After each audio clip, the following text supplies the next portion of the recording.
I didn't get to that until like 30 minutes in last time, created some weirdness. So I told on leadership, I'm going to be doing my diversity lesson. And because it's kind of modeling a lesson, I'm going to just enter and exit at weird points, just halfway through, because I don't have the time to do the full thing.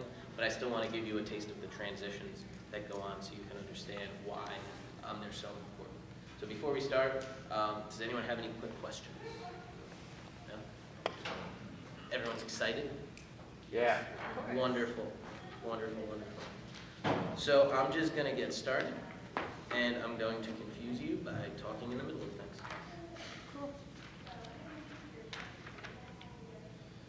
So it's particularly important to create class standards for a lesson on diversity, because diversity is a subject that can very quickly get personal, and that can often turn political and hurtful. So it's very important to kind of start at a level playing field where you all understand what's acceptable and what's not. You want to avoid ad hominems, that sort of thing, because it has a richer discussion and it will let students speak freely while also understanding that words mean something and can impact the people around them.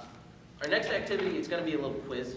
It's just about New Brunswick and Rutgers as a whole and kind of the university, and it's supposed to get you thinking about the university as a place, its place in New Jersey, the diversity of it, and also its impact on New Brunswick and New Brunswick's impact on it, with some fun Rutgers facts and trivia thrown in. So, I'll hand it around. You could please just do the even questions and number 15. And then we'll take it from there. Just for the lesson, you're only doing the evens for time purposes. When you're done, pencil down, look up, class. If anyone has any questions along the way, I'd happily answer them.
The quiz isn't graded or anything, so just feel free to answer. Start with the fields appropriate. Did you say and 15? And 15.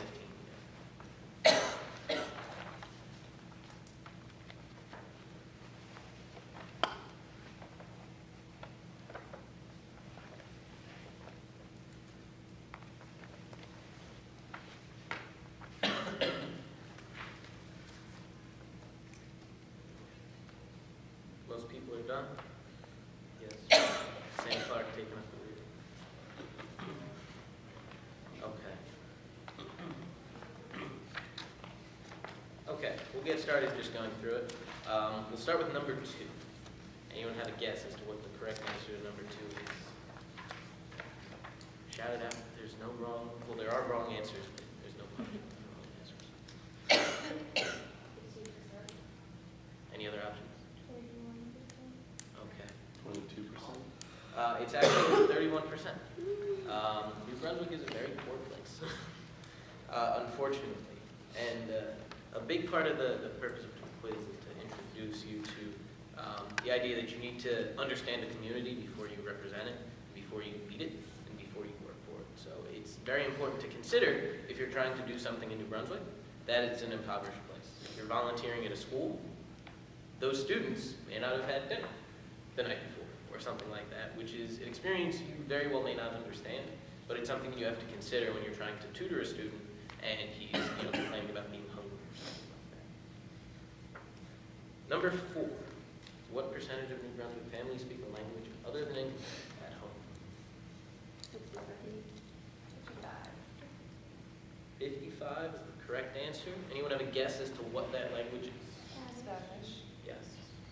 So New Brunswick has a very large Hispanic population. It's huge. It's, at least about half the population. That's not always the case, though. About 30 years ago, it started to grow. Prior to that, it was not very Hispanic at all. And that just goes to show that over time, places change. And as such, you have to adapt. So a Rutgers professor who's been here 30 years, which is not uncommon, has seen a Rutgers that is very different from the time before. And so it's important to adapt to your changing surroundings, especially when you're being a leader. New Brunswick used to have a very large Hungarian population. That population is not really around anymore. There's some remnants of it. If you go down Somerset Street, there's a Hungarian Athletic Center, a Hungarian church or two. They're having their Hungarian festival in early June. So, it still has an impact, but the population is greatly diminished from the time in the 50s, generally was when it was at its peak. So it just goes to show how places change and that it's important to adapt your leadership to those places. So while, 50 years ago, it may have been very important to put out information in Hungarian if you were trying to reach the New Brunswick community, that's going to do you very little today. You'd have to put it out in Spanish and English. Number 6. I'm going to start with this. When you answered this question, what did you consider to be an underrepresented minority? Participation. There's no harm. Sam Clark. Person of a specific culture, creed, Okay. or background that other people with that specific culture, creed, or background don't have many leadership positions in the Rutgers administration. Okay. Any other options?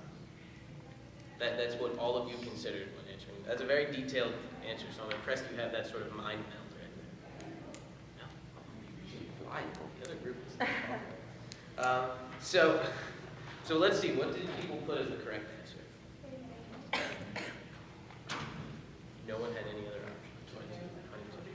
Anyone else? One big on 50. Okay. Or low on 16. Low on 16. Okay. So the correct answer is 22. About 22% of Rutgers is an underrepresented minority.